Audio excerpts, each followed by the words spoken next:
Today we are going to be playing Ex Novo. Ex Novo is a city building game for 1 to 4 players designed specifically to create settlements. You can use it to create towns and cities for your tabletop games, or you can use it to create settlements, town cities for your fantasy stories, which is my use case. I've used this game tool, several times in the last year or so that I've owned it. I used it to create the town of Drohoven in my fantasy serial podcast, Wingtorn, and I've also used it for fun, like as a game with my family. I'll put a link down in the description. This is not sponsored. I just think it's a really great tool to have in your collection. This game has a runtime of about 2 hours, but this video is not going to be 2 hours because, I'm going to edit that down. But at the end, you will have an established settlement for your characters or players to explore. So, without further ado, let's get started. We are going to be setting it in my fantasy setting of Drozendrot, which is the setting for my fantasy serial podcast, Wingtorn, but don't worry, you don't need to know anything about that to enjoy this series or follow along. In my world, there are humans and there are the Fae, or fairies, people with wings, essentially. So this is going to be a Fae-based town set on one of the many islands in the Fae archipelagos. Next thing you do is determine the town size. Ex Novo has several tables, and this is just the first one. You can roll in this table or you can just decide. There are 6 sizes, and today we are going to be going with size 3, which is a small city. And the first thing we are going to do, which might seem very weird, is we are going to draw some lines on our trusty whiteboard here. So because we chose small city, we have to draw 9 lines, and it's gonna look very chaotic on the board, but just stick with it for now. It'll turn into something much prettier at the end.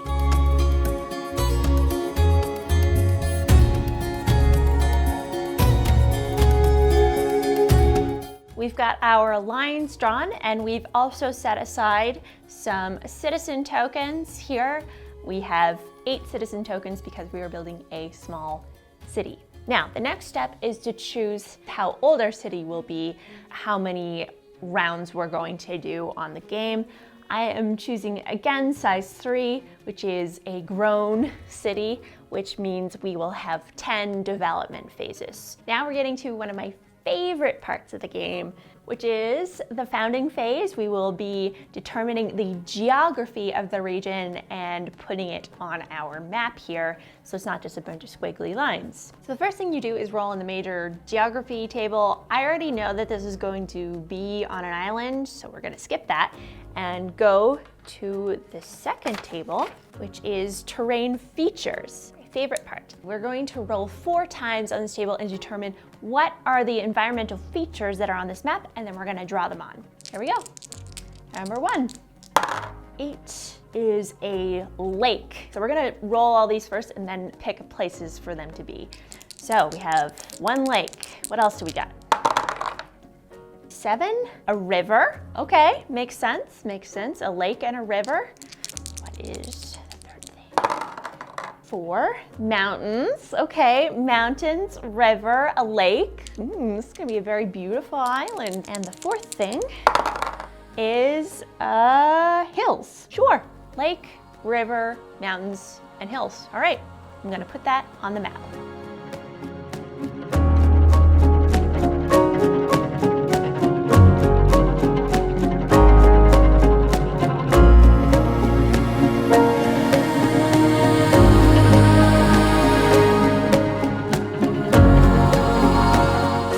Have our main features drawn. I apologize, I'm not really an artist. Consider this like a rough draft. Don't let not being good at drawing stop you from doing this game.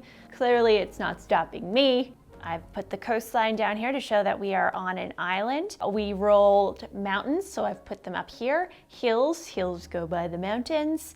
There is a river coming down from the mountains into a lake, which I've drawn right there. The next step is to determine a reason this city is being founded, why it is on this island and not any other island. We're gonna roll on that again. Conk. 5, valuable natural resources. Could be anything. So we get to determine what is the valuable natural resource that these people have come here to extract. We've got a lot of options. I mean, it could be fish in the lake. It could be gems or, you know, valuable minerals. I'm gravitating towards this river and lake. Fish is the very obvious one, but why not get fish from the sea, right? Okay, what if there is a specialty fish that only exists in this lake? Now, it doesn't look like a very big lake. Obviously, I've drawn it here kind of small. Maybe these people who are founding the city found it by chance doing something else, and they've returned here to extract the fish from this lake. We get to draw the fish on the map. Obviously, just a little representation of this special fish. Such a good artist. I think they're kind of like salmon. During their mating season, they go up the river in here and lay their eggs, and then eventually the fish kind of swim down here in a big swarm and it refills this lake. Sure, we'll go with that. Tasty special fish. We can give them a name. We can give it a name later.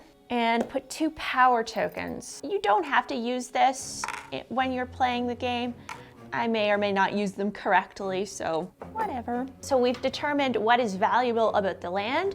Now we're going to determine what's so special about the people that are coming to found this city. Who are they? How did they stumble upon this particular place? I'm gonna roll on this again. This game only requires d6s, so very easy, you don't need any specialty dice. And 4, nomads settling down. What catastrophe or windfall made them change their lifestyle? I think that this is a wandering band of fae, and they sort of have been traveling from island to island hopping, if you will. They have known about this island for some time, but I think they just keep returning to this island because the fish is just so good. They have probably already developed just different ways of preserving this fish, and they take it with them during their travels, and maybe even started trading this fish with other different cities, settlements, clans, etc. And just for ease, and because everybody seems to want this fish, they decide, well, maybe we should set up a permanent settlement here. The fae in my world here, they're not big meat eaters, and a lot of them just don't eat meat at all. So that's why I think that this particular resource choice is very interesting. It's already part of their kind of culture. We're gonna add our first district. It just shows where people are settling on the map. So we do that, just drawing a little area in this area. That's why we've drawn these lines here. These little area pockets of spaces are where we're gonna add districts. Instead of settling down here by the coast, like many coastal cities might have done, they are going to settle up in here. And then we are going to add 1 citizen token there just to represent that's where people have started to live. Next to the lake with the fish they love so much. The next step is to determine the hierarchy of this settlement. This time we're gonna just roll 1d6. 1, unstructured collective. I think that makes sense for our once nomadic group of people now settling down. I think they're very cooperative, all very focused on this fish. So draw the route that led here. Well, they can fly, so they probably were just like, well, because they knew where the fish was. Now, the final setup table we have here are the factions. What are the different groups in our community that are vying for power? How many different people or groups are there? Probably not very many. I mean, if they're already a collective, they're very focused, but you never know. Roll 1d6 here. A 6, okay. A 6 is complex web. There are 3 factions with a delicate balance of interests. Okay, this is not what I was expecting at all, but sure. So we have 3 different factions or groups of people within our once nomadic clan tribe. This kind of makes sense. I think that we have one group of people who don't want to settle down, who are anti-settlement and They're just like, I mean, we can come back here at any time and get this fish. Why do we have to stay here and give up our traveling ways just for this one resource? So I think that's one faction. Two, I think that we have the people who are really invested in harvesting this fish. They're very dedicated to doing it sustainably, sort of environmentalists. And the third group of people, maybe this is too weird. What if our third faction, they see this island as extremely special and it's a spiritual place. They're still for eating the fish and harvesting it, but they don't want to trade this fish with other people. They want to keep it within the community, or at least make it a delicacy that only certain people should be allowed to eat because of the divine nature of this island. So many different people types, so many different beliefs. Now that does beg the question, why don't these nomadic people just leave, right? Because we initially rolled this sort of unstructured collective hierarchy, these three powers are working in harmony together to survive. So I don't think that these pro-nomadic people can just up and leave. I think they really depend on one another. If people were just to leave, that would pose a risk not only to them, but to the whole settlement. Everybody gets a name and everybody gets a symbol. And then you'd also draw a landmark representing each faction.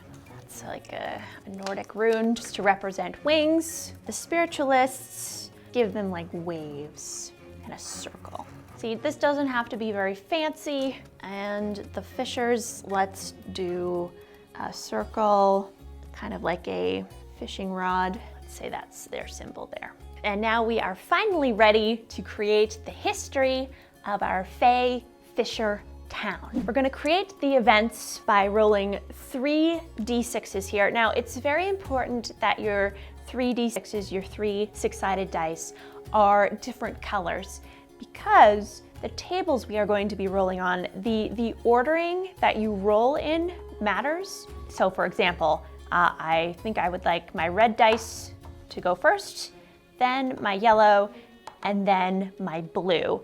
So that would be 1, 3, 3, and then we look up the associated 1, 3, 3 on the table here. But you can also read it backwards. You could also use the 3, 3, 1 meaning. I might look at both forward and backward meanings and then choose the event that most makes sense for the kind of feel and development of the city. So we will be doing this 10 times, 10 rounds, and then we'll have our history. So let's begin. 2, 4, 1. And there's a lot of variety. You could get the same prompt twice and interpret it in different ways. Oh my goodness. 2, 4, 1. A new faction emerges. As if we don't have enough factions. Well, I did say in my microscope run that I wanted more like intrigues. I think we have a lot of factions already, so I'm going to read the inverse and see what we get, which would be 1, 4, 2. A military coup is attempted. A faction attempts to take power by force. So which of our 3 factions attempts to take power? I want to say the spiritualists. This probably happens not too long after they've, set up their settlement. Things are going along fine, but maybe they look at the fishers and they're like, you're overfishing this lake. We should be even more respectful of this resource. You're not doing this properly. You're sending our resources away to trade for other goods, which is important, but they don't want to see their natural resource given away, sold, eaten, even though the fishers are doing the best they can to try and do this sustainably. They're not overfishing. I think the spiritualists feel that we need to scale back our production. There's probably other things to eat, like there's probably just regular fish in the ocean, there's probably animals and plants. I don't see them as being particularly militaristic. In the night, when everyone is asleep, they take all of the fishing nets and traps and the other fishing resources and they destroy them. I think they destroy most of the fishing resources that these fishers have carefully, painstakingly set up. I think there's also probably have Fae up here in the mountains monitoring eggs and making sure that there is going to be enough so the population can be sustained. I think the spiritualists destroy most of the fishers' equipment. Yeah, they attempt to take control of the fishing industry, the budding fishing industry. So what happens, right? So we can take power, I think, from this and put it on our spiritualists. So it's gonna take a long time to even get the production back to what it was. I think these spiritualists are also keeping watch on the fishers to ensure that they abide by these divine rules. So after every development, it's called, you can draw a new district on the map and add a citizen token to it just to represent time passing, the city growing. We have this newly imposed control over the fishery. That growth actually happens away from the lake.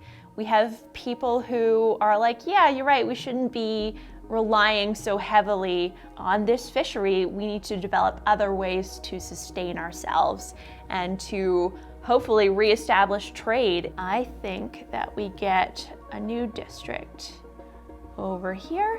They resort to more farming, and maybe even they start doing some mining in the mountains just to find more things to trade so they can sustain themselves. Okay, so round 2. 616, which is the same forwards and backwards, so we gotta go with whatever we get. Natural catastrophe. Ooh dear, what is swept away in the disaster? Who survives this? Remove at least 2 districts or landmarks. I think it's an avalanche from our mountains up here, and rocks tumble down. It's a particularly bad one. They come down the hills. Given that, little rocks are tumbling down. Oh no! The spiritualist landmark is definitely destroyed. It's the closest, so it's gone now. I'm actually gonna draw like a little building that's been toppled. Yeah, I think this district would be destroyed. Yeah, yikes. So we remove its citizen token, we put it back in the pool. All of their efforts, all of their houses that would be there are just kind of in ruins. Things are not going so great. Destroyed houses and rocks are just everywhere. Probably some mud coming down. Okay, our 3rd round. Something nice happens to our Fae.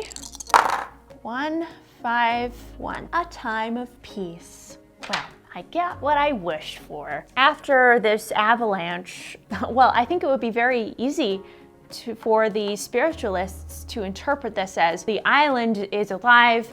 It doesn't want us exploiting this resource so aggressively. I think people have accepted this way of thinking. They've sort of moved away from, you know, aggressively fishing and monitoring the life cycle of this fish. They develop agricultural technologies. They start exploring the hills and the mountains, fishing in the sea. Yeah, I think this is a time of coming to accept this almost worship of this island. This just says add a district.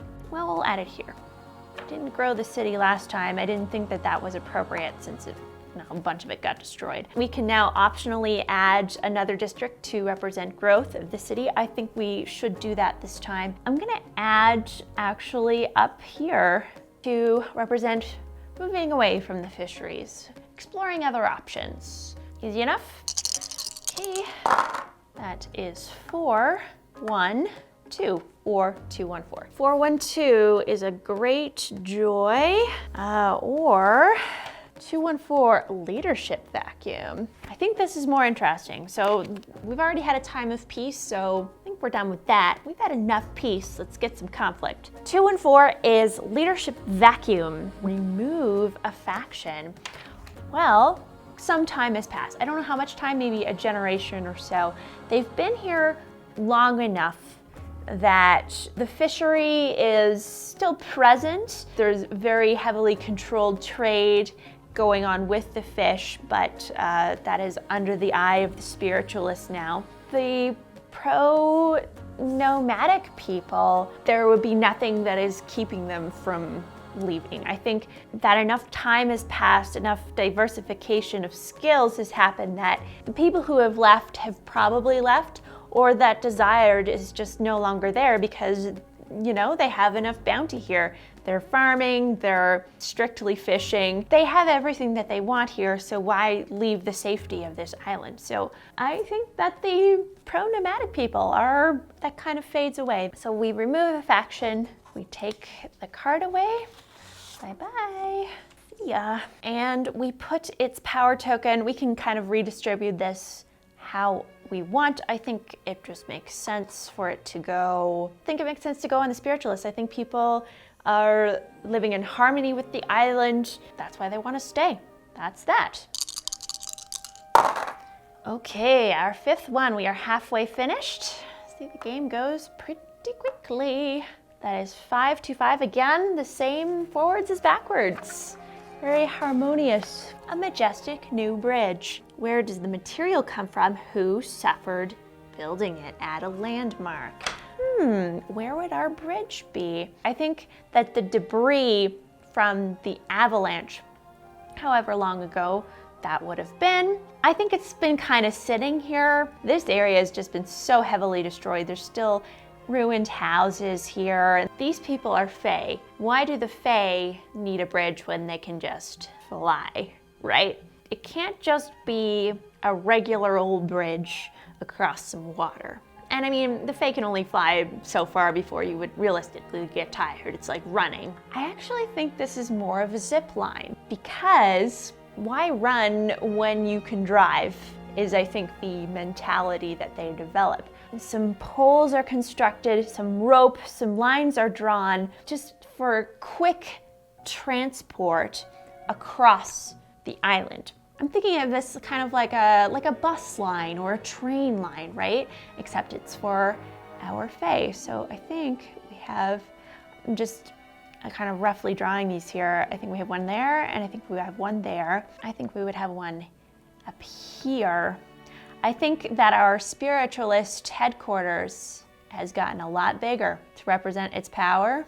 Maybe it's a church, it's some kind of building, place of worship and just nice gathering. Using the materials from the avalanche and from the destroyed district, they repurpose and build little zip lines so that they can easily get around our island. They're not always flying all the time. They can quickly get from our spiritualist headquarters here for some worship and community gathering. They can go up into the mountains as they need to. They can go down here to the edge of the community. Yeah, I think that's kind of cool. Just 4 more to go. 512 or 215. 512 is city beautification. That certainly fits our theme here. Or 215, leadership change. I think things are going pretty well under the watchful eye of our spiritualists. I think everybody is living in harmony. We still have this sense of everybody is working together to achieve a goal of a peaceful collective. So I think city beautification. What would our spiritualists and environmentalists add? I think over time, our spiritualists are getting more and more into how can we create utopia on this island so that we are all living together in harmony in the way that we think is most right. So in that mindset, what would they add just to tie this back into the fish? Because it's all happened because of this fish. I think that the spiritualists start erecting these tiny little shrines for people to pray at, and they add them around the community. I'm gonna add just a little sort of fish shrine here to represent sort of this intensifying of the worship of the island and erecting structures, places of devotion under the eye of these spiritualists that they're constructing. Okay, and then we'll also add another district here for our growth. Now that we've cleaned up this area, the avalanche happened a while ago. Houses have been rebuilt. It's safe to live here again in the middle of the zip line. Everybody's having a real nice time. 3, 4, 5 or 5, 4, 3? Ooh, okay, 3, 4, 5 is economic crisis. Interesting. And 5, 4, 3, a shortage in building materials. I think we have an economic crisis on our hands here. While the spiritualists have been very busy devoting themselves to showing their devotion of the island, erecting statues and beautifying the city, I think our fishers have been plotting this whole time. They've been living under this sort of spiritualist mentality. And you know, I think over time they are like, yes, I mean, we don't disagree with you. We definitely think this island should be respected, but we don't really think that it's alive in the way that you think it's alive. We came here to fish this fish and trade it and prosper, and not to worship an island. That's weird. The economy of this island was that they were trading this fish. I think that they've still been doing that. The spiritualists have been extremely picky about who gets to have this fish. I think maybe sold to the highest bidder, or, you know, certain special people who they think is worthy get to have the experience of tasting this fish. It's probably a whole ceremony where they have to invite people to the island. I think it's a whole thing that they no doubt charge for, part of the economy of the island as sort of tourism. Also, the zip lines. Come for the fish, stay for the zip lines.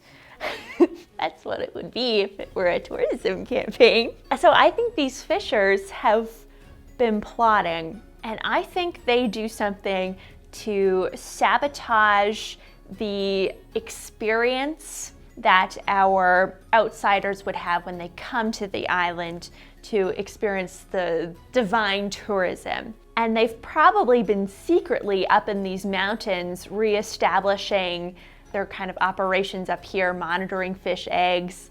Maybe they've been secretly harvesting the eggs up here and trying to like secretly trade them, doing kind of a black market situation. Remove a resource, faction loses power. I don't think we remove the fish, because I think that these environmental fishers are doing their best to keep the fish population high. And I think because they haven't been overfishing, that is the case. So a faction loses power. I think the spiritualists certainly lose power here.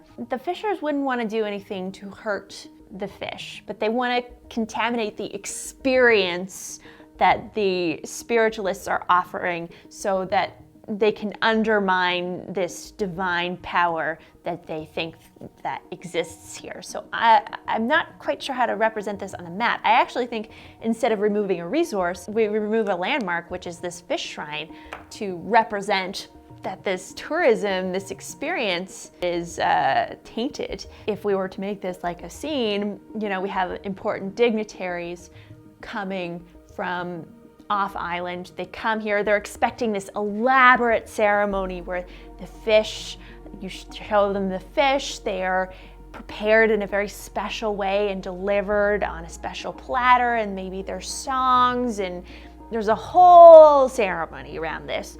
And I think that the fishers, they pay off the people singing the songs so that they don't show up.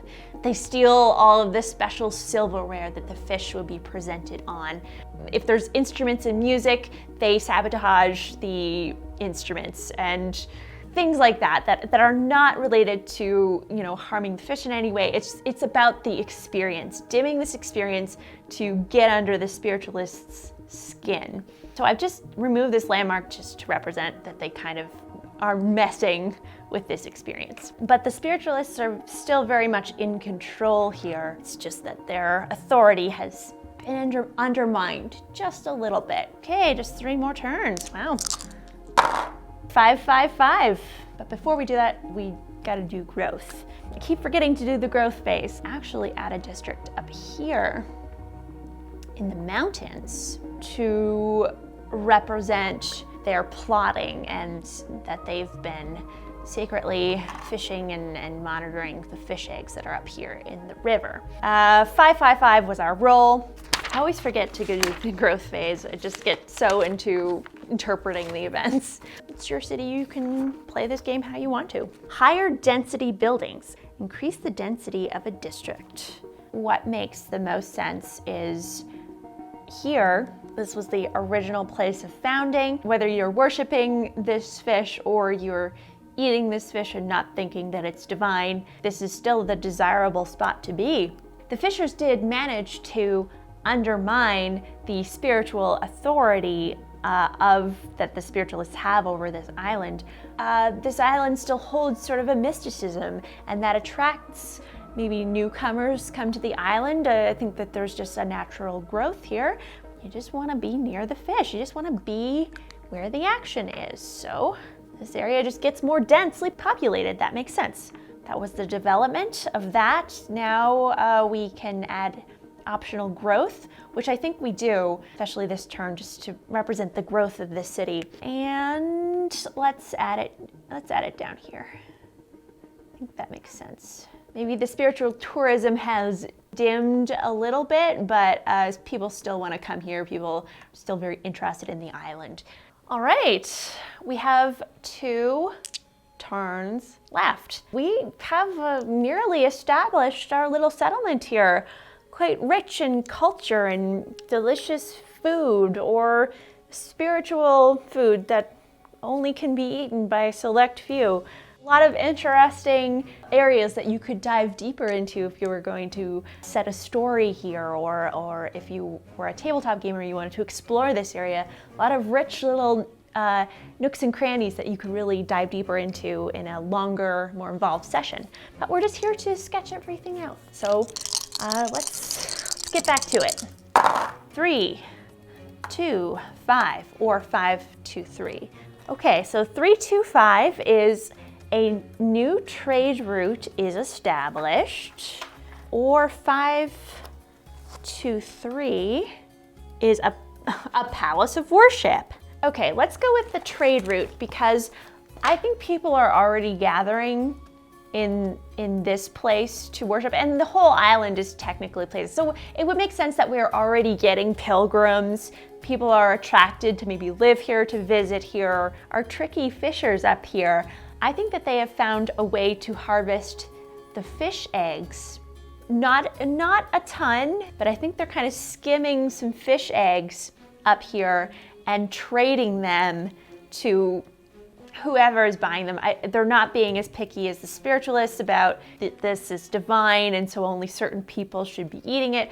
I think they're trading it with whoever's offering the top dollar. So they're doing some secret trade up here in the mountains. I'm just gonna draw like a little thing because I think that you would have some fae flying in here. They're doing secret trade up here in the mountains and they're covertly flying away, or maybe they're posing as pilgrims so they would come and enjoy the city and then go up in the mountains and get some secret fish eggs. We will add a growth before we do the last roll. Let's grow down here. Little tiny city is growing. Last one. 3, 4, 1 or 1, 4, 3. 3, 4, 1, setting aside for tough times. Okay, what's 1, 4, 3? Enemy sabotage. A faction attempts to take power by force. Does it succeed? I think these fishers, they've bided their time over the, many years. Got their secret trade route up here. They're tired of these spiritualists breathing down their necks, imposing these rules by divine ordinance. Yes, we have to respect the island.